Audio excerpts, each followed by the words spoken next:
बाजी, जी. तुमचे 600 चखोट धारकरी आपल्या सोबत असू द्या. नायकांनी दाखवलेल्या वाटेनच आपण होतो. आणि बाजी, जी. जास्तीची शस्त्र बरोबर असू द्या, गरज पडेल. होय. जय भवानी. जय भवानी.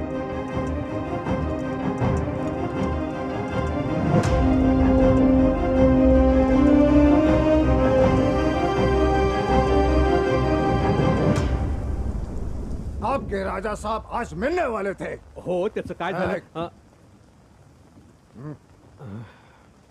क्षमा असावी. नाही, येणारच होते, पण वातावरण पाहताय ना, संततधार पाऊस. क्षमा. त्यातून राजांना ताप चढलाय. काय सांगू तुम्हाला, असा ताप चढलाय की अंगावर पाण्याचा थेंब पडला की पापणी लावायच्या आत वाफ होते त्याची.